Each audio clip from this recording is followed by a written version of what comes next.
The Social Security Administration looks at whether you are capable of doing jobs, not whether you would be hired. Thus, you may have to prove that you are unable to do jobs for which you would never be hired. In some cases, the medical findings about your condition alone will cause the judge to find you disabled.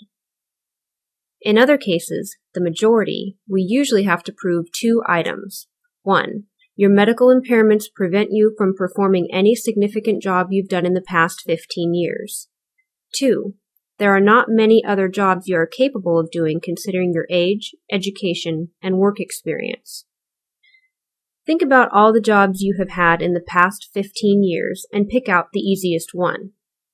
If you did that easiest job long enough to learn how to do it and earned a minimum amount of money from that job, we have to prove that you cannot do that easiest job, even if we are certain you would never be hired for that job again, even if the company where you worked no longer exists, and even if the job is no longer available elsewhere. Proving the second item is even more complicated and opposed to common sense. In many cases, we have to prove that you are incapable of doing jobs that we know you would never actually be hired for.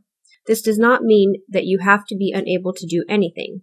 In fact, very few people who go in front of an administrative law judge are unable to do any job at all. This is an important point to grasp because one way to determine disability is by figuring out what you can do. Then we can determine whether or not jobs within your capacity exist in significant numbers in the economy, considering your age, education, and work experience. The rules that we use for determining disability apply most directly to impairments that limit your physical ability to stand, sit, walk, lift, bend, or work with your hands. If you are unable to do certain kinds of manual labor, whether because of a back problem, heart condition, breathing problem, or some other medical condition, your lawyer will be able to look at the rules and figure out what you need to prove to win your case. Here are some examples. If you are under age 50, the general rule is that you must prove that you cannot do an easy sit-down job or even a job where you are allowed to alternate sitting and standing during the workday. You have to prove this even though you might not be hired for such a job. If you are age 50 through 54, the general rule is that you must prove that you cannot do light work, that is, work involving being on your feet most of the day and lifting up to about 20 pounds.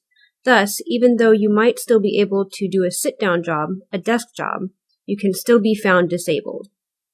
If you are age 55 or older, it gets even easier. The general rule is that you must prove that you cannot do medium work, that is, work involving being on your feet for most of the day, frequently lifting 25 pounds, occasionally up to 50 pounds. Thus, you can even be capable of doing light work and still be found disabled. These issues can get complicated when you had jobs in the past where you learned a lot of skills. The judge will want to know about your work skills, and you must be able to explain them to the judge. How do we go about proving all of this? We do it at the hearing through your answers to questions from the judge and your lawyer.